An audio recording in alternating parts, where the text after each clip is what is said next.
Hi friends, welcome back to RA3 academy. Actually તો welcome back તમારે મને કહેવું જોઈએ ને. આઈ એમ સો સોરી, હું વેકેશન પર હતી અને એટલા માટે ઘણા દિવસ સુધી હું વિડીયો અપલોડ નથી કરી શકી. પણ હવે હું રેગ્યુલર રહીશ અને હવેથી રેગ્યુલર મારા વિડીયોઝ ફરીથી અપલોડ થશે. અત્યાર સુધીમાં જો યાદ હોય તો વિજ્ઞાન અને ટેકનોલોજીની સિરીઝમાં આપણે સ્પેસ ટેકનોલોજી સ્ટાર્ટ કરી હતી અને એમાં આપણે ઓલરેડી 5 પાર્ટ કરી ચૂક્યા છીએ.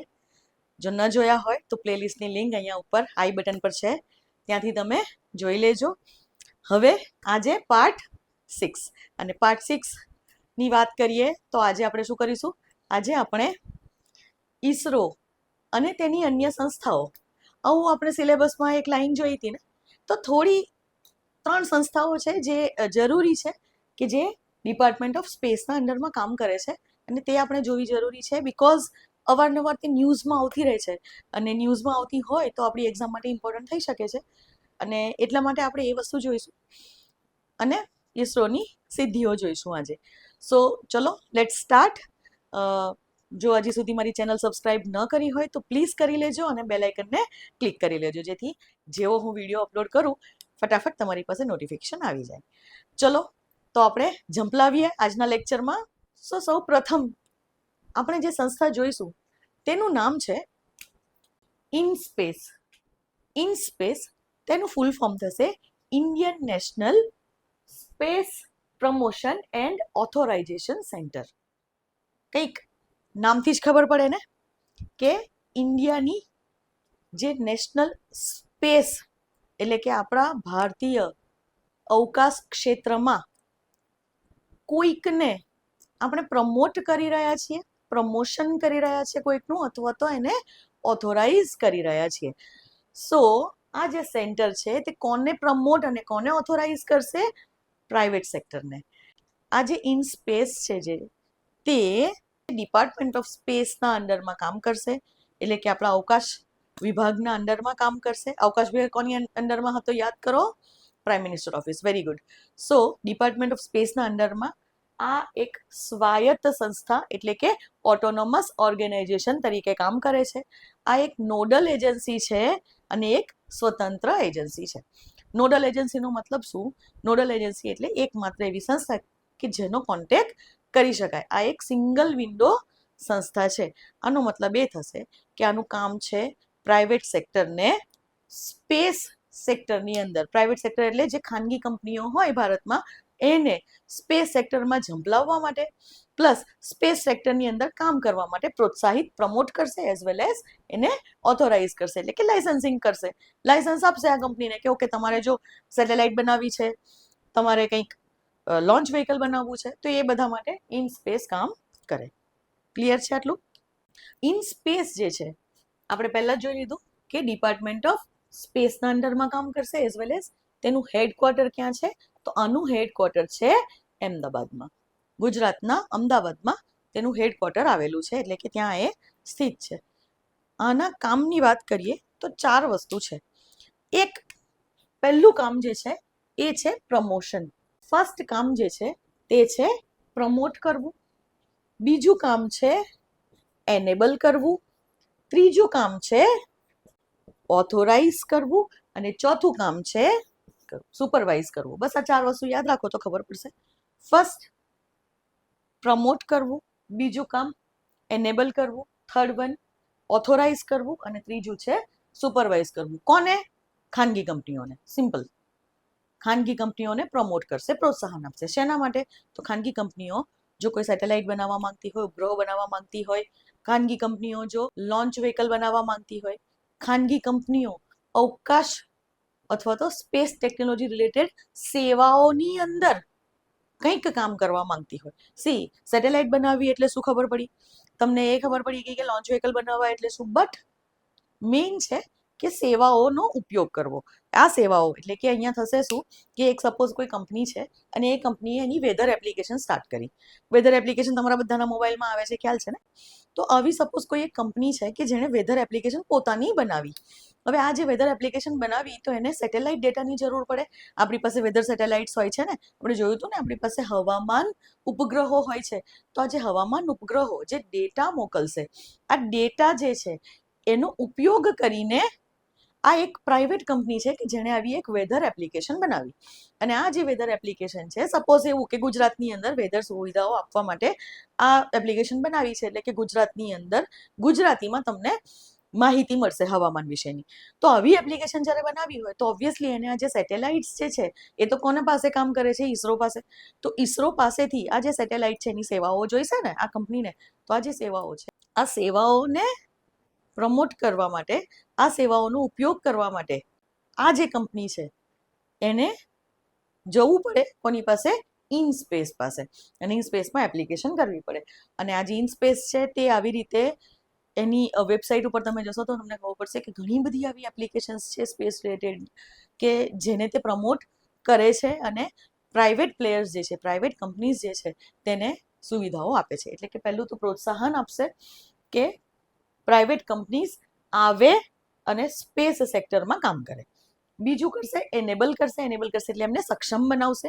પર્ટિક્યુલરલી કોઈ પણ નવી કંપની હોય, કોઈ પણ સ્ટાર્ટઅપ હોય, અત્યારે જો સ્પેસ ટેકનોલોજી રિલેટેડ આપણા ભારતમાં હશે તો અમુક કંપનીઝ છે, L&T છે, અમુક કંપનીઝ એવી છે કે જે સેટઅપ છે ઓલરેડી, પણ ઘણી બધી છે જે સ્ટાર્ટઅપ્સ છે. અને સ્ટાર્ટઅપ્સ હોય તો એ લોકો પાસે એટલી બધી ટેકનોલોજી હોય ન હોય, તો ટેકનોલોજી શીખવાડવી, તો એમને એનેબલ કરવા, એમને સક્ષમ બનાવવાનું કામ પણ ઇનસ્પેસ કરશે. દેન ઓથોરાઇઝ કરશે કે ઓકે કોઈ કંપની આવી તો એને લાયસન્સ આપવું કે નહીં, કે આ સ્પેસ સેક્ટરમાં એ કામ કરશે કે નહીં, તો એના માટેનું ઓથોરાઇઝેશન પણ કોણ આપશે? ઇનસ્પેસ આપશે, એઝ વેલ એઝ સુપરવાઇઝ કરશે. કે એક વખત હવે તમે લાયસન્સ આપી દીધું તો જોવું પડે ને કે ખરેખર કામ શું કરી રહી છે, એનું જે કામ છે તે બરાબર કરશે કે નહીં. અને સુપરવાઇઝ કરવું એટલે કે ગમે ત્યારે કોઈ પણ પ્રોબ્લેમ આવે તો હેન્ડ હોલ્ડિંગ, એમને સોલ્યુશન પૂરું પાડવું. તો આ જે કામ છે તે આપણા ઇનસ્પેસના છે. આ સિવાય ઘણી બધી શૈક્ષણિક સંસ્થાઓ છે કે જે પણ આ રીતે સ્પેસ એપ્લિકેશન્સ વિકસાવી રહી હોય, સેટેલાઇટ્સ વિકસાવી રહી હોય, તો આ બધા માટે તેઓનું મૂલ્યાંકન કરશે, એટલે કે ઇવેલ્યુએશન કરશે કે એ બરાબર જઈ રહ્યા છે કે નહીં.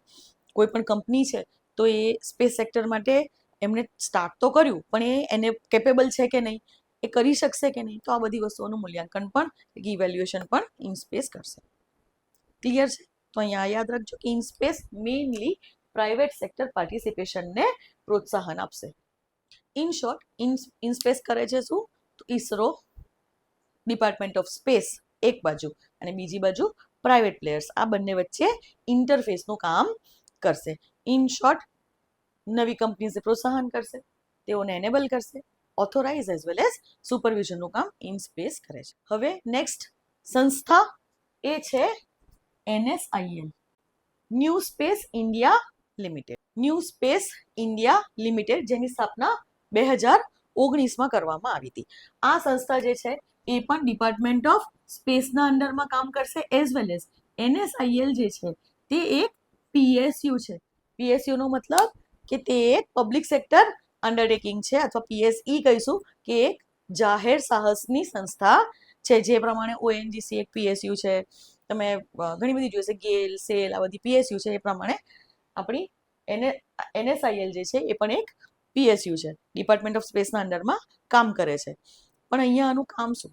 તો 2019 આવ્યું ત્યાં સુધીમાં આપણે જોયું કે અવકાશ રિલેટેડ જે સુવિધાઓ છે, અવકાશ રિલેટેડ જે એપ્લિકેશન્સ છે, જે ટેકનોલોજીસ છે, એની માંગ ઘણી વધી ગઈ હતી.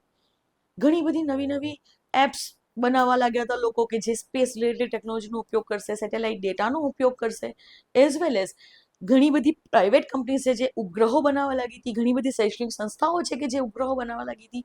અને આ બધી સંસ્થાઓ છે એની ડિમાન્ડ ઘણી વધી ગઈ હતી. અને અત્યાર સુધી એવું હતું, NSIL આવી ત્યાં સુધીમાં, કે ઈસરો પોતે જ લોન્ચ પણ કરતું, લોન્ચ વ્હીકલ પણ બનાવતું, સેટેલાઇટ પણ બનાવતું ને આ બધું હતું. પણ પછી આપણે જોયું કે હવે પ્રાઇવેટ સેક્ટર આ બધા કામ કરવા લાગી છે, તો આ પ્રાઇવેટ સેક્ટરને પણ હેન્ડ હોલ્ડિંગ આપવું પડે, અને એના માટે NSILની સ્થાપના થઈ. આનું જે હેડક્વાર્ટર છે એ ક્યાં છે? તો આપણું જે ઈસરોનું હેડક્વાર્ટર છે ત્યાં જ બેંગલુરુમાં. તો બેંગ્લોરમાં ઈસરોનું જ્યાં હેડક્વાર્ટર છે એ જ બિલ્ડિંગમાં આપણે NSILનું હેડક્વાર્ટર છે. હવે અહીંયાના કામો વિશે આપણે જોવું પડે, તેના મુખ્ય કાર્યો કયા કયા છે. તો એમાં પહેલું કાર્ય એ છે PSLV અને SSLV. PSLV એટલે polar satellite launch vehicle, SSLV એટલે સ્મોલ સેટેલાઇટ લોન્ચ વ્હીકલ. આ બંને જે લોન્ચ વ્હીકલ છે તે અત્યાર સુધીમાં ઇસરો બનાવતી હતી. હવે કોણ બનાવશે? હવે બનાવશે પ્રાઇવેટ કંપનીઝ. અને આ જે પ્રાઇવેટ કંપનીઝ પાસે બનાવડાવશે કોણ? NSIL. તો આ NSIL નું પહેલું કામ છે કે જ્યારે પણ લોન્ચ કરવા હોય, લોન્ચની ડેટ જ્યારે પણ એનાઉન્સ થાય તો પ્રાઇવેટ કંપનીઝ થ્રુ PSLV અને SSLV ડેવલપ કરાવવા, બનાવડાવવા. આ એનું ફર્સ્ટ કામ. ત્યાર પછી બીજું કામ જે છે એ છે માર્કેટિંગ કરવું અને ઉત્પાદન કરવું. પણ કોનું? તો આ જે છે એ અવકાશ રિલેટેડ બધી સેવાઓ, જેમ કે ટ્રાન્સપોન્ડર લીઝિંગ. ટ્રાન્સપોન્ડરનો મતલબ છે કે એવું એક ઇન્સ્ટ્રુમેન્ટ કે જે ટ્રાન્સમિટ પણ કરે સિગ્નલ અને રિસીવ પણ કરે. એનો મતલબ છે કે સપોઝ કોઈ કંપની હોય કે જેને સેટેલાઇટ ડેટાનો ઉપયોગ કરવો હોય તો એને ટ્રાન્સપોન્ડર જોઈએ. એને એવું ટ્રાન્સપોન્ડર જોઈએ કે જે સેટેલાઇટને ડેટા મોકલે એટલે સેટેલાઇટમાંથી ડેટા લે. તો હવે ટ્રાન્સપોન્ડરનું લીઝ કરવું એટલે કે એને ભાડે આપવું. તો ટ્રાન્સપોન્ડર લીઝિંગની સેવાઓ છે. એવી સેવાઓ જે છે એનું ઉત્પાદન પણ કરશે, એટલે કે ટ્રાન્સપોન્ડર બનાવડાવવાનું એઝ વેલ એઝ એનું માર્કેટિંગ કરશે, કે એવી કંપનીઝ પાસે જશે અને એમને કહેશે કે તમે આ બધી અમારી સેવાઓને લો. ત્યાર પછી રિમોટ સેન્સિંગ એપ્લિકેશન્સ ઘણી બધી છે. તો સપોઝ કોઈ, જેમ કે હવે આપણી બીજા ઘણા બધા કસ્ટમર્સ હોઈ શકે છે, જેમ કે આપણી સપોઝ કોઈ મ્યુનિસિપલ કોર્પોરેશન છે. તો આ જે મ્યુનિસિપલ કોર્પોરેશન, જેમ કે અમદાવાદ મ્યુનિસિપલ કોર્પોરેશન હોય, તો અમદાવાદ મ્યુનિસિપલ કોર્પોરેશનને જોવું હોય કે એનું અર્બનાઇઝેશન કેટલું વધી રહ્યું છે, કઈ જગ્યાએ રેસિડેન્શિયલ એરિયાઝ જે છે ત્યાં મંજૂરી આપવી, કઈ જગ્યાને કોમર્શિયલ કંપનીઝ બનાવવા માટે મંજૂરી આપવી. એટલે કે આપણે GIDC વિશે તમને ખ્યાલ હશે, તો GIDC બનાવવી હોય આ તે. તો આ જે બધી સેવાઓ છે, આ જે બધી વસ્તુઓ છે, એને કહેવાય રિમોટ સેન્સિંગ એપ્લિકેશન. કે શહેર જે છે એ કેટલું વધ્યું, આપણે રિમોટ સેન્સિંગ વિશે તમને ખ્યાલ હશે. તો આ જે બધી સેવાઓ માટે આવા જે કસ્ટમર્સ હોય એને કેટરિંગ કરી આપશે, એને સેવાઓ પૂરી પાડશે. તો આવી બધી ઘણી બધી એપ્લિકેશન્સ છે જેના માટે સેવાઓ પૂરી પાડવાનું કામ, એક ઇન્ટરફેસ તરીકેનું કામ કોણ કરશે? NSIL કરશે. ત્યાર પછી જરૂર પ્રમાણે, કસ્ટમરના રિક્વાયરમેન્ટ પ્રમાણે ઉપગ્રહોનું ઉત્પાદન. કસ્ટમર રિક્વાયરમેન્ટ પ્રમાણે ઉપગ્રહોનું ઉત્પાદન. તો સપોઝ કોઈ મોટી કંપની હોય કે જેને એવું હોય કે હું પોતે જ એક સેટેલાઇટ લોન્ચ કરું અને એ સેટેલાઇટ ખાલી મારા માટે કામ કરે, અને એની જે રિક્વાયરમેન્ટ હોય, એને જો રિમોટ સેન્સિંગની એપ્લિકેશન જોઈતી હોય તો એને કમ્યુનિકેશન સેવાઓ જોઈતી હોય તો તે, એવી અલગ અલગ સેવાઓ, જેટલી બધી સેવાઓ આપણે જોઈ છે, જે બધા કાર્ય આપણે ઉપગ્રહોના જોયા છે, એ કાર્ય પ્રમાણે અને કસ્ટમર્સની રિક્વાયરમેન્ટ પ્રમાણે આ જે ઉપગ્રહો છે તેનું ઉત્પાદન કોની પાસે? પ્રાઇવેટ કંપનીઝ પાસે કરાવડાવવું. તેમાં તે લોકોને સંશોધન અને વિકાસ કરાવવા માટે પ્રોત્સાહન આપવું, પ્લસ સંશોધન અને વિકાસ કરાવડાવવું. આ જે કામ છે, એટલે કે R&D કરાવડાવવું, ઉપગ્રહો બનાવડાવવા, આ જે કામ NSIL કરશે. આ એનું ત્રીજું કામ છે. ત્યારબાદ હવે બની શકે કે કોઈ ઉપગ્રહ બનાવવો છે, અથવા તો સપોઝ કોઈ કંપની છે જે એવું કહેશે કે હું હવે SSLV બનાવીશ. તમને ખબર છે કે SSLV નું માર્કેટ હવે વધી રહ્યું છે ધીમે ધીમે. ઘણા બધા micro satellite, femto satellites, pico satellites, mini satellites આવા લોન્ચ થઈ રહ્યા છે 500 કિલોગ્રામથી ઓછા વજનના. અને એટલા માટે થશે શું કે PSLV અને SSLV ને વારે વારે બનાવવા પડશે. અચ્છા હા, તમને યાદ છે ને કે PSLV અને SSLV, GSLV ના 3 વર્ઝન, MK1, MK2 અને MK3, આ બધા જ જે છે એ એક પણ રીયુઝેબલ નથી. એટલે કે જ્યારે પણ લોન્ચ કરવો હોય તો નવા PSLV અને નવા SSLV બનાવવા પડે. તો હવે જો કોઈ કંપની છે જેને નવા PSLV અને SSLV બનાવવા હોય તો એની પાસે ટેકનોલોજી હોવી જોઈએ ને. આ ટેકનોલોજી કોની પાસે છે? ઇસરો પાસે છે. આ ટેકનોલોજી કોની પાસે છે? તો ઇસરોના બીજા જે આપણા ડિપાર્ટમેન્ટ ઓફ સ્પેસની અંદર ઇસરોની જે લેબ્સ છે એની પાસે છે. આપણે ઇસરોનું પેલું જોયું હતું ને, VSSC, Vikram Sarabhai space centre, કે જેણે SSLV ને પહેલી વાર બનાવ્યું હતું. તો ટેકનોલોજી તો એની પાસે છે ને. તો આ જે VSSC છે, ઇસરો અને તેના એકમ કહેવાશે. તો VSSC પાસેથી ટેકનોલોજી એવી પ્રાઇવેટ કંપનીને અપાવવી કે જે SSLV નું નિર્માણ કરશે. તો ટેકનોલોજી ટ્રાન્સફર, આ એનું ચોથું કામ થશે. ઉપગ્રહ બનાવવો છે, સપોઝ કમ્યુનિકેશન ઉપગ્રહ છે તો આપણે GSAT સિરીઝના બધા ઉપગ્રહો બનાવતા હોઈએ છીએ. INSAT સિરીઝના ઉપગ્રહ પહેલા બનાવતા, હવે GSAT સિરીઝ છે. યાદ કરો, મેં તમને આ વસ્તુ સમજાવી હતી કે કમ્યુનિકેશન ઉપગ્રહો આપણે ત્યાં 2 છે, INSAT સિરીઝ અને GSAT સિરીઝ. તો હવે GSAT સિરીઝના જે ઉપગ્રહ છે એ જો કોઈને બનાવવા હોય, અથવા તો સપોઝ ઇસરો એનું કસ્ટમર છે, ઇસરોને જરૂર છે GSAT સિરીઝના સેટેલાઇટ બનાવવાની. સપોઝ આપણી ડિફેન્સ સેક્ટર જે છે, સપોઝ આપણી આર્મી છે, નેવી છે, એ લોકોને એક કમ્યુનિકેશન ઉપગ્રહની જરૂર છે. તો આ જે કમ્યુનિકેશન ઉપગ્રહ જે છે એ બનાવવા માટેની ટેકનોલોજી કોની પાસે છે? ઈસરોની અલગ અલગ લેબ પાસે. અને આ જે લેબ્સ છે એની પાસેથી ટેકનોલોજી ટ્રાન્સફર કોની પાસે કરાવડાવશે? પ્રાઇવેટ કંપનીઝ પાસે. આ કામ NSIL નું છે, એટલે કે ટેકનોલોજી ટ્રાન્સફર એનું ચોથું કામ. અને આના સિવાય ઈસરો ઘણી બધી સેવાઓ પૂરી પાડે છે. આ જે બધી સેવાઓ છે, આ બધી સ્પિન ઓફ ટેકનોલોજીસ જે છે, આ બધી સ્પિન ઓફ ટેકનોલોજીસ જે છે એ સેવાઓનું ઉત્પાદન અને માર્કેટિંગ કરવું અને એને પૂરી પાડવી, આ કામ પણ NSIL નું છે. સ્પિન ઓફ ટેકનોલોજીસ કેવી હોઈ શકે? ઘણા બધા આપણે ઉપગ્રહોને અવકાશમાં છોડતા હોઈએ છીએ કે જે નવા નવા એક્સપેરિમેન્ટ્સ કરતા હોય છે, બધા પ્રયોગો કરતા હોય છે. અને આ જે પ્રયોગો છે એમાંનો એક પ્રયોગ મને યાદ આવે છે કે રેડિયેશન. ઠીક છે, તો રેડિયેશનની અસરથી શાકભાજીને કે ફ્રૂટ્સને જંતુરહિત કરવા.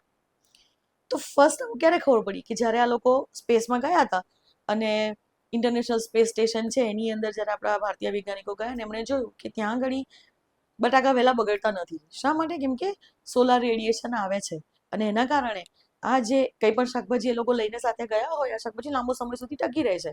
તો હવે શું કર્યું? ઈસરોએ આ ટેકનોલોજી વિકસાવી કે એક અમુક ઓછી ફ્રીક્વન્સીનું રેડિયેશન જો ફ્રૂટ્સને આપવામાં આવે તો આપણે એક્સપોર્ટ જે કરતા હોઈએ છીએ જે ફ્રૂટ્સને, કે જે મહિના પછી પહોંચે તો એ મહિના સુધી તે સચવાઈ રહે, સડી ન જાય.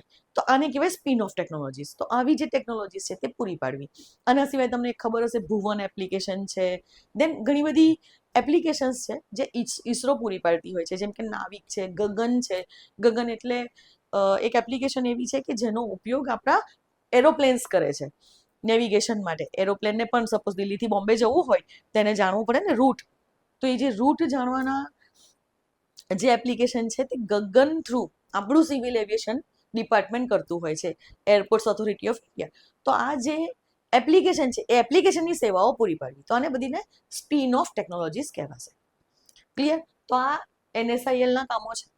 પ્રાઇવેટ સેક્ટરને આ બધા જ કામો કરાવડાવવા, પ્રમોશન એને એનેબલ કરશે, ઓથોરાઇઝ કરશે, સુપરવાઇઝ કોણ કરશે? ઇનસ્પેસ. જ્યારે NSIL જે છે તે આ બધા કામો કરાવશે એકચ્યુઅલી. અને હવે એટલે અહીંયા લાઇસન્સિંગ આવ્યું, અહીંયા કરાવડાવશે કામો, એને હેલ્ડ હોલ્ડિંગ આપશે, એઝ વેલ એઝ NSIL ને આપણા ઈસરોનો કોમર્શિયલ આર્મ એટલે કે વાણિજ્યિક એકમ આવું પણ કહેવામાં આવે છે. હવે નેક્સ્ટ સંસ્થા લઈએ જે છે એન્ટ્રિક્સ કોર્પોરેશન લિમિટેડ. એન્ટ્રિક્સ કોર્પોરેશન લિમિટેડ જે છે તે શું છે? તો એને એક પ્રાઇવેટ કંપની તરીકે એસ્ટાબ્લિશ કરી છે કંપનીઝ એક્ટ 2013 ના અંડરમાં. પણ આ જે કંપની છે એની ટોટલ માલિકી કોની છે? ગવર્મેન્ટ ઓફ ઇન્ડિયાની. સરકારી માલિકીની પણ એક પ્રાઇવેટ કંપની તરીકે આને બનાવવામાં આવી છે. આ બંને શું હતા? આ બંને છે એ PSU છે, એટલે કે આ જાહેર સાહસી સંસ્થાઓ કહેવાશે. અને આપણે ગવર્મેન્ટ ઓર્ગેનાઇઝેશન્સ કહીશું. ઈસરોના અંડરમાં કામ કરશે, ઈસરોની સાથે કામ કરશે ગવર્મેન્ટ અને ઈસરો એટલે કે ISRO government as well as આપણા પ્રાઇવેટ પ્લેયર વચ્ચે ઇન્ટરફેસનું કામ આ બંને કરશે. જ્યારે આ શું છે? આ પોતે જ એક પ્રાઇવેટ કંપની છે. આ જે કંપની છે એન્ટ્રિક્સ કોર્પોરેશન, એને ઈસરોનો કોમર્શિયલ અને માર્કેટિંગ આર્મ કહેવામાં આવે છે. અને આ શું કરશે? તો આ બધી જ જે સેવાઓ છે આ બધી સેવાઓને પૂરી પાડવાનું કામ કરશે, એનું માર્કેટિંગ કરવાનું કામ કરશે. પણ ક્યાં ડિફરન્સ ખાલી એટલો છે કે આ જે છે એને 1992માં એટલે કે બહુ જ પહેલા એસ્ટાબ્લિશ કરવામાં આવી હતી. આ ક્યારે? આ નવી સંસ્થા છે 2019માં એસ્ટાબ્લિશ કરવામાં આવી છે. આ ભારતની ડોમેસ્ટિક પ્રાઇવેટ પ્લેયર્સને હેન્ડલ કરશે, ડોમેસ્ટિક કંપનીઝ જે છે એને સેવાઓ પૂરી પાડશે, એટલે એને કોમર્શિયલ આર્મ્સ આપણે કીધું. જો ખાલી એને ઉપયોગ કરવો હોય તો એ સેવાઓ પણ અવકાશ ટેકનોલોજી રિલેટેડ એ કોણ? NSIL પૂરી પાડશે. પણ કોને? ભારતની અંદર ડોમેસ્ટિક પ્લેયર્સને. જ્યારે આ કોને કરશે? આ આપણા ફોરેન કસ્ટમર્સને આપણી સેવાઓ પૂરી પાડશે. મતલબ અલગ અલગ દેશ પાસે જશે, અલગ અલગ જગ્યાએ જશે. જેમ કે સિંગાપોર, વચ્ચે આપણે સિંગાપોરની અમુક સેટેલાઇટ્સને લોન્ચ કરી હતી. તમે આવું સાંભળશો કે આપણે મલેશિયાની કોઈ સેટેલાઇટ લોન્ચ કરી દીધી, સિંગાપોરની સેટેલાઇટ લોન્ચ કરી દીધી, આપણે સાર્કની સેટેલાઇટ એક લોન્ચ કરી આપી, આપણે અમુક બીજા કોઈ દેશ જેમ કે યુએઈ છે, જાપાન છે, એની સેટેલાઇટ લોન્ચ કરી આપી. તો આ જે કામ છે આ બિઝનેસ લાવશે કોણ? એન્ટ્રિક્સ કોર્પોરેશન. એન્ટ્રિક્સ કોર્પોરેશન એવું કરશે કે અલગ અલગ દેશ પાસે જશે અને એમની જો રિક્વાયરમેન્ટ હોય તો એમને કહેશે કે જો અમે બીજી જે બધી સંસ્થાઓ છે વિશ્વમાં એ બધી સંસ્થાઓ કરતાં સસ્તા ભાવે તમને અમે લોન્ચ કરી આપીશું. અમારું પીએસએલવીનું લોન્ચ આ વખતે અમુક દિવસે કે અમુક મહિનાઓ પછી શેડ્યુલ છે ને તમારે જો જોઈતી હોય અમારી પાસે જગ્યા છે. અમારી સેટેલાઇટ જે છે 1000 કિલોગ્રામની છે, બાકીના જે 860 કિલોગ્રામની જો કોઈ તમારી નાની સેટેલાઇટ હોય તો આપો અમને, અમે લોન્ચ કરી આપીએ. આ કામ કરશે કોણ? એન્ટ્રિક્સ કોર્પોરેશન લિમિટેડ. અને એ શું કરશે? ફોરેન કસ્ટમર્સને હેન્ડલ કરશે, એટલે કે બીજા દેશોની સેટેલાઇટ્સ જે છે એને લોન્ચ કરવા માટે. એટલે કે આના જો આપણે કામ લઈએ તો પર્ટિક્યુલરલી આ જ બધી સેવાઓ જે છે જેમ કે ટ્રાન્સપોર્ટર લીઝિંગ છે, જો કોઈ ફોરેન કસ્ટમરને જરૂર હોય સેટેલાઇટ સુવિધાઓની તો એને આપશે. જેમ કે નેપાળ છે તો નેપાળ પાસે એટલી કેપેસિટી ના હોય કે એ કરી શકે, પણ એને ત્યાં ટીવી તો ચલાવવા પડે ને. નેપાળ પાસે પણ એમની પોતાની દેશની ચેનલો હોય, જેમ આપણી પાસે દૂરદર્શન છે એમ. તો સપોઝ નેપાળનું જે ટેલિવિઝન નેટવર્ક, ત્યાં પણ એ લોકોની ઇન્ટરનેટની સેવાઓ જોઈએ, એ લોકોને કમ્યુનિકેશન સેવાઓ જોઈએ. તો એ કોણ કરશે?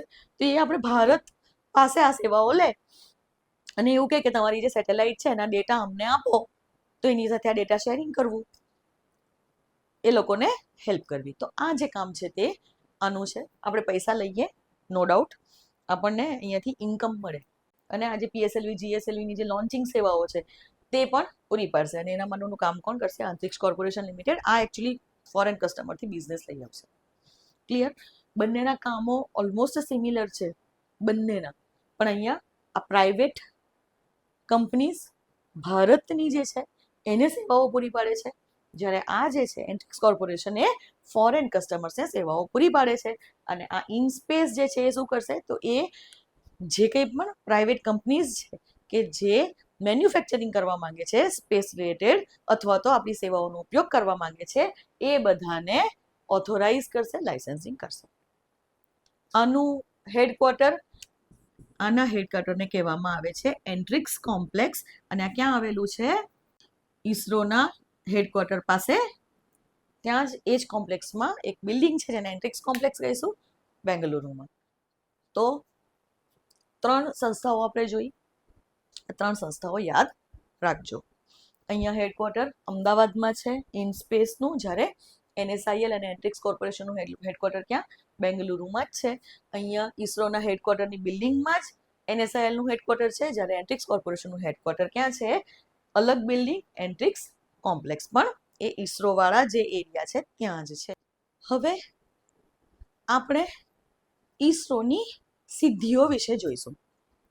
નેક્સ્ટ ટોપિક, ઈસરોની સિદ્ધિઓ. ચલો મને કહો, ઈસરોની સ્થાપના ક્યારે થઈ? યસ, 1969માં ઈસરો અસ્તિત્વમાં આવ્યું, એટલે કે એની સ્થાપના થઈ. ત્યારબાદ ધીરે ધીરે આપણે જોઈશું કે ઈસરોના મતલબ પેલા સિપાહીઓને જેમ પેલા પોલીસ વાળાઓને જેમ સ્ટાર લાગે ને એમ એવા ઘણા બધા સિતારા આપણા ઈસરો પાસે છે.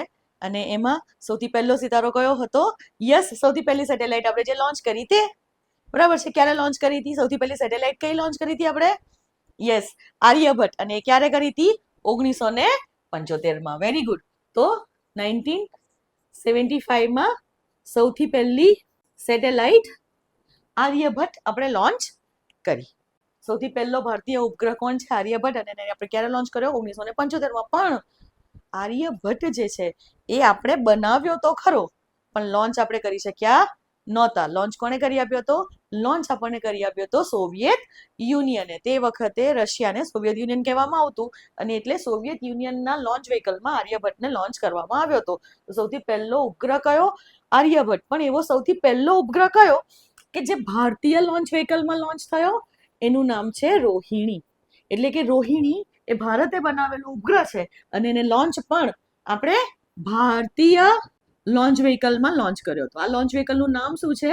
SLV-3. અને આ ક્યારે કર્યું? એક્ઝેક્ટલી 5 વર્ષ પછી 1980માં. SLV યાદ કરો, લોન્ચ વ્હીકલમાં આપણે કર્યું હતું ને, એનું ત્રીજું લોન્ચ હતું, એ સક્સેસફુલ થયું હતું. પહેલા 2 લોન્ચ જે છે એ સક્સેસફુલ નહોતા, અને એટલે SLV-3 એવો નંબર આપેલો છે. તો 1980માં રોહિણી ભારતીય ઉપગ્રહ, અને જેને આપણે ભારતના જ લોન્ચ વ્હીકલથી લોન્ચ કર્યો હતો. લોન્ચ વ્હીકલનું નામ છે SLV-3. તો આ 2 સિદ્ધિ થઈ. 1975માં પહેલો ઉપગ્રહ આર્યભટ્ટ, પણ જે રશિયાના લોન્ચ વ્હીકલથી લોન્ચ થયો, એટલે કે સોવિયત યુનિયનના લોન્ચ વ્હીકલથી લોન્ચ થયો, અને 1980માં રોહિણી ભારતીય લોન્ચ વ્હીકલથી લોન્ચ કરવામાં આવ્યો SLV-3. ત્યાર પછી બહુ મોટી સિદ્ધિ આપણને મળી હતી 2008માં. ત્યારબાદ આપણે ઘણા બધા ઉપગ્રહો લોન્ચ કર્યા છે. એવું નથી કે વચ્ચે કાંઈ નથી થયું, પણ ઘણું બધું આપણે કર્યું હતું. બટ સિદ્ધિની વાત કરીએ કે જે બિગેસ્ટ અચીવમેન્ટ્સ આપણી હોય એને જ આપણે અહીંયા લિસ્ટ આઉટ કરીશું. એટલે હવે સીધા આપણે આવીશું 2008 પર. અને ત્યારે આપણે શું લોન્ચ કર્યું હતું, કોઈને યાદ છે? ચંદ્રયાન-1. અને ચંદ્રયાન-1 થ્રુ ભારતે સૌ પ્રથમવાર ચંદ્ર ઉપર પાણીની હાજરીનું એવિડન્સ આપ્યું. એટલે કે સૌથી પહેલી વખત કે ચંદ્ર ઉપર પાણી છે, બરફ સ્વરૂપે છે, નો ડાઉટ, પણ પાણીની હાજરી જે છે એ કોણે શોધી હતી? ચંદ્રયાન-1. અને આજે ચંદ્રયાન-1 છે એનો મતલબ કે આપણે ચંદ્ર પર પહોંચ્યા ક્યારે? 2008માં. ત્યારબાદ 2014માં શું હતું? મંગળયાન, મિશન મંગલ. મૂવી જોયું હશે બધાએ, હે ને? આને કહેવાય છે માર્સ ઓર્બિટર મિશન, MOM. તો આજે મંગળયાન છે તે 2014માં આપણે લોન્ચ કર્યું, અને 6-7 મહિના પછી એ ત્યાં પહોંચી ગયું હતું. 2014માં જ છે બંને વસ્તુ, એટલે એક જ ડેટ આપણે યાદ રાખીશું, એક જ સાલ આપણે યાદ રાખીશું, 2014. તો 2014માં મંગળયાન લોન્ચ થયું. અને મંગળયાનમાં ભારતની સિદ્ધિ શું હતી? જેમ ચંદ્રયાન-1માં આપણે પાણી શોધ્યું હતું, એ રીતે મંગળ ઉપર પહોંચવાથી ભારત વિશ્વનો પ્રથમ એવો દેશ બન્યો કે જે પહેલા જ એટેમ્પમાં, પહેલા જ ટ્રાય મંગળસર સુધી પહોંચી જ ગયો હોય. બીજા બધા જે કન્ટ્રીઝ જે છે, જેમ કે USA પહોંચ્યું છે, પણ એ લોકો કઈ રીતે 2 ટ્રાયલમાં, પહેલી વખત એ લોકોના એટેમ્પ જે છે અનસક્સેસફુલ હતા, પણ પહેલી જ વખત સક્સેસફુલી એક જ ટ્રાયલમાં પહોંચી ગયા હોય એવો દેશ બન્યો ભારત, મંગળ પર પહોંચનારો. આના સિવાય મંગળયાનની વાત કરીએ તો એ ઘણું સસ્તું મિશન હતું. ખાલી 100 કરોડનો જ ખર્ચો થયો હતો. અને એટલે એવું કહેવાતું તે વખતે મોદીજીએ કીધું હતું કે 7 રૂપિયા પર કિલોમીટર પર આપણે મંગળ પહોંચી ગયા. 7 રૂપીઝ. ભારતમાં આપણે 7 રૂપીસથી 1 કિલોમીટર જર્ની નથી કરી શકતા જો ઓટો લઈએ તો, પણ અહીંયા પોસિબલ થયું હતું. એટલે કે મંગળયાન જે છે એ સૌથી સસ્તું મિશન હતું, as well as at one go પહેલી જ વખતના ટ્રાયમાં આપણે ત્યાં પહોંચ્યા હતા. 2014માં બીજી એક સક્સેસફુલ મિશન હતું, એ છે GSLV. તો GSLV જે છે, જીઓસિન્ક્રોનસ સેટેલાઇટ લોન્ચ વ્હીકલ, એનું જે પહેલું સક્સેસફુલ પરીક્ષણ આપણે કર્યું 2014માં. ત્યારબાદ 2017ની વાત કરીએ તો 2017માં, આના પહેલા 2016ની અંદર એવું થયું હતું, ઈસરોએ પહેલી વખત એક સાથે 20 સેટેલાઇટ લોન્ચ કરી હતી એક જ ગોમાં. અને અહીંયા એવું છે કે 2017ની અંદર આપણે એક મિશન લોન્ચ કર્યું હતું, અને એ મિશનમાં આપણે એક સાથે 104 સેટેલાઇટને લોન્ચ કરી હતી. 104 ઉપગ્રહો એક સાથે લોન્ચ કરનારો ભારત પ્રથમ દેશ બન્યો. ક્યારે? 2017માં, જેણે રશિયાનો રેકોર્ડ તોડ્યો હતો. આ મિશન જે છે એ છે PSLV-C37. તો PSLVનું C37 નંબરનું જે મિશન હતું, આ મિશનમાં આપણે 104 સેટેલાઇટ એક સાથે લોન્ચ કરી હતી. અને અત્યારે આ રેકોર્ડ હજી પણ ભારત પાસે જ છે કે એક સાથે આટલી બધી સેટેલાઇટ બીજા કોઈ દેશે લોન્ચ નથી કરી. ત્યારબાદ 2017માં જ ઇન્ડિયાનું સૌથી heavy duty rocket GSLV MK3 launch થયું. GSLV MK3 2017માં આપણે લોન્ચ કર્યું. એટલે હવે આપણી પાસે 2017થી 4000 કિલોગ્રામ ઉપગ્રહોને લઈ જવાની ક્ષમતાવાળું રોકેટ અસ્તિત્વમાં આવ્યું. ત્યારબાદ 2018માં ભારતે તેનો સૌથી વધુ વજનવાળો ઉપગ્રહ GSAT-29 લોન્ચ કર્યો. GSAT-29, અને આ યાદ રાખવાનું આપણે કે ભારતનો સૌથી વજનવાળો ઉપગ્રહ કે જે ભારતે લોન્ચ કર્યો હોય એ કયો છે? GSAT-29. ત્યાર પછી GSAT-31 ને બધા છે કે જેના વજન 4000 કિલોગ્રામથી વધુ છે, અને એ આપણે લોન્ચ નથી કરી શકતા. આપણી પાસે GSLV MK3 જ હાઈએસ્ટ ડ્યુટી લોન્ચ વ્હીકલ છે કે જેની કેપેસિટી 4000 કિલોગ્રામની છે. તો 4000 કિલોગ્રામથી વધારે વજનવાળા સેટેલાઇટ્સ કોણ લોન્ચ કરી આપે આપણને? ફ્રાન્સનું એરિયન 5 રોકેટ છે, એનાથી આપણે બધા ઉપગ્રહો લોન્ચ કરતા હોઈએ. પણ ભારતે પોતે લોન્ચ કરેલો સૌથી વધુ વજનનો ઉપગ્રહ કયો? GSAT-29. અને ક્યારે? એ 2018માં. ત્યારબાદ 2019ની વાત કરીએ તો એક ASAT મિશન આ આપણે લોન્ચ કર્યું હતું. ASAT થશે એન્ટી સેટેલાઇટ મિશન. આ કોઈ ઈસરોનો લોન્ચ નથી. આ છે શું? એન્ટી સેટેલાઇટ મિશન, જેને મિશન શક્તિ તરીકે પણ ઓળખવામાં આવે છે. આ મિશન શક્તિ જે છે એ ઈસરો અને DRDO આ બંનેનું ભેગું મિશન છે. અને એ સેટ મિશનથી આપણે કર્યું હતું શું? તો નીચેથી આપણે એક મિસાઇલને અવકાશમાં છોડી હતી, અને આ મિસાઇલે જઈ અને ભારતની જ એક નકામી સેટેલાઇટ હતી કે જે હવે કામ નથી કરી, એને તોડી પાડી હતી. એટલે કે એન્ટી સેટેલાઇટને તોડી નાખવા માટેનું મિશન હતું, કે જ્યાંથી શું થશે? નીચેથી આપણે એવી મિસાઇલ લોન્ચ કરીશું, આ મિસાઇલ જઈ અને અવકાશમાં રહેલી સેટેલાઇટને તોડી નાખશે, એને ડિસ્ટ્રોય કરશે. અને આ જે મિશન છે એનાથી આપણી કેપેબિલિટી પુરવાર થઈ કે આપણે કોઈ પણ દેશની સેટેલાઇટને નીચેથી ધરતી પર બેઠા બેઠા તોડી શકીએ. કેમ જરૂર પડી? બીકોઝ ચાઇનાએ આવું એસેટ મિશન લોન્ચ કર્યું હતું અને એણે પોતાની સેટેલાઇટ તોડી હતી. એ જસ્ટ એટલા માટે હોય કે જેથી બીજા કોઈ દેશ આપણી સેટેલાઇટને નુકસાન ના પહોંચાડે. જો બીજો કોઈ દેશ આપણી સેટેલાઇટને નુકસાન પહોંચાડે તો આપણે એવું કહીએ કે હા, હું તમારી સેટેલાઇટને તોડી શકું છું. તો આ શક્તિનું પ્રદર્શન કરતું મિશન હતું, મિશન શક્તિ. તો શક્તિ કેવી? તો એન્ટી સેટેલાઇટ, આપણે અવકાશમાં રહેલા ઉપગ્રહોને જમીન ઉપરથી મિસાઇલ છોડીને તોડી શકીએ છીએ, તેને દર્શાવતું હતું. પણ 2019માં થયું હતું અને ઈસરો અને DRDOનું જોઈન્ટ હતું. પ્લસ એ સેટ ટેકનોલોજી ધરાવતા દેશો વિશ્વમાં ઘણા ઓછા છે, જેમાં આપણે આપણું નામ નોંધાવ્યું. ત્યારબાદ 2019માં જ આપણે બીજું એક મહત્વપૂર્ણ મિશન લોન્ચ કર્યું, જે છે ચંદ્રયાન-2. બધાને ખબર હશે કે ચંદ્રયાન-2 જે છે તે પાર્શિયલી સક્સેસફુલ હતું. ચંદ્રયાન-1 છે એમાં ખાલી ઓર્બિટર હતું, મંગળયાનમાં પણ ખાલી ઓર્બિટર હતું. અહીંયા ઓર્બિટર, લેન્ડર અને રોવર આ ત્રણેય પાર્ટ્સ હતા. ઓર્બિટર જે છે એ હજી પણ કામ કરે છે ચંદ્રની આજુબાજુમાં, એ હજી પણ રિવોલ્યુશન કરે છે અને આપણી પાસે ડેટા મોકલે છે. પણ ચંદ્રયાન-2 જે છે એ છેલ્લી મિનિટ કંઈક ટેકનિકલ ગ્લિચ આવી અને એનાથી લેન્ડર જે છે એ લેન્ડિંગ કરી શક્યું નહીં અને ક્રેશ થઈ ગયું હતું. એટલે આપણે ચંદ્રયાન-2 જે છે એને એવું કહીશું કે આ સક્સેસફુલ પૂરેપૂરું નહોતું, એટલે કે એને આપણે પાર્શિયલ સક્સેસફુલ મિશન કહીએ છીએ. ધેન 2019માં જ બીજું એક મિશન લોન્ચ કર્યું હતું આપણે, જે છે PSLV-C45. આ લોન્ચ મહત્વનો છે 2019. શા માટે? કેમ કે PSLV-C45 જ્યારે આપણે લોન્ચ કર્યું, આપણે ઘણા બધા ઉપગ્રહોને લઈ ગયા હતા. પણ જ્યારે પણ બીજા કોઈ પણ લોન્ચ થતા હોય છે, ભલે ને અહીંયા આપણે 104 સેટેલાઇટ લોન્ચ કરી હતી, પણ આ બધી શેમાં? એક જ ઓર્બિટમાં લોન્ચ કરી હતી, એક જ કક્ષામાં લોન્ચ કરી હતી. જ્યારે PSLV-C45 થી આપણે શું કર્યું હતું? 3 અલગ અલગ ઓર્બિટમાં, 3 અલગ અલગ કક્ષાઓમાં આપણે સેટેલાઇટ લોન્ચ કરી. એટલે અહીંયા એવું કર્યું હતું કે સૌથી પહેલા તો અર્થ છે અને અહીંયાથી આપણું મિશન લોન્ચ થયું અને આ રીતના જઈ અને અહીંયા સેટેલાઇટ લોન્ચ કરી, આ રીતે કર્યું. પછી આમ ગયા અને બીજી, એટલે કે આ એક ઓર્બિટ આ જે હતી, આ એક ઓર્બિટ આ એક કક્ષા થઈ. ત્યાર પછી થોડુંક આમ નીચે આવી અને ફરીથી એક લોન્ચ કરી, એટલે કે હવે આ બીજી કક્ષા અહીંયા આવી આ રીતે.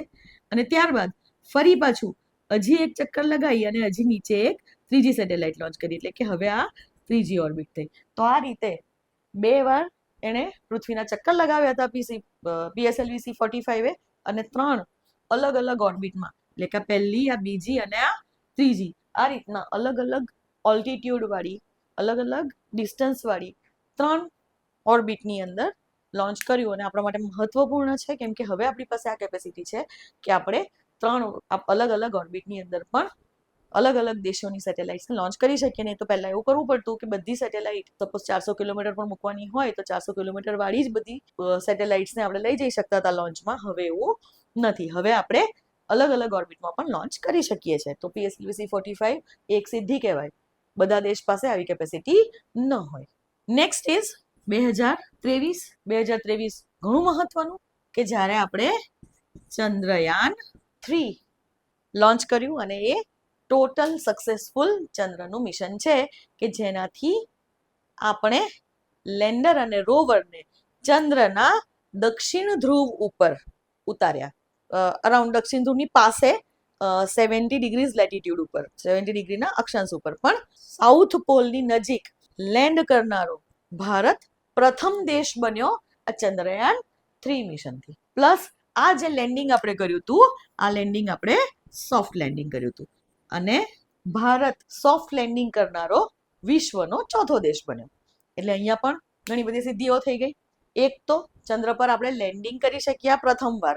અત્યાર સુધીમાં લેન્ડિંગ નતા કરી શક્યા. ચંદ્રયાન-2 એ આપણું પાર્શિયલી સક્સેસફુલ મિશન હતું કે જેમાં ઓર્બિટર કામ કરે છે, પણ લેન્ડર લેન્ડ નહોતું કરી શક્યું અને રોવર પણ એની સાથે જ ક્રેશ થઈ ગયું હતું. જ્યારે અહીંયા આપણે ચંદ્રયાન-3 થી ચંદ્ર ઉપર લેન્ડિંગ કર્યું. લેન્ડિંગ કેવું કર્યું? Soft landing. અને આની સાથે ચંદ્રયાન-3 ના સાઉથ પોલ ઉપર લેન્ડિંગ કરનારો ભારત પ્રથમ દેશ બન્યો, એઝ વેલ એઝ ચંદ્ર ઉપર સોફ્ટ લેન્ડિંગ કરનારો ભારત વિશ્વનો ચોથો દેશ બન્યો. તો આટલી બધી સિદ્ધિઓ છે. આ અમુક સિદ્ધિઓ તમારે યાદ રાખવાની છે કે જે તમને કામ લાગશે. આ સાથે હું આપણા સ્પેસ ટેકનોલોજીના પાર્ટ્સ, સ્પેસ ટેકનોલોજીના બેઝિક્સ એ કમ્પ્લીટ કરું છું. એટલે હવે નેક્સ્ટ આપણે બીજો ટોપિક લઈશું. તો સ્પેસ ટેકનોલોજી અહીંયા પૂરો થાય છે.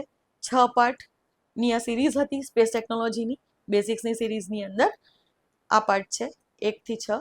બધા જોઈ લેવા. અહીંયાથી પણ અત્યાર સુધીમાં જેટલા બેઝિક્સ આપણે કમ્પ્લીટ કર્યા છે ત્યાંથી ઘણા ક્વેશ્ચન્સ આવે છે. તો ધ્યાન રાખજો. તમને જો વિડીયો ગમતા હોય તો લાઈક, શેર અને સબસ્ક્રાઇબ જરૂરથી કરજો. આજ માટે આટલું. બાય.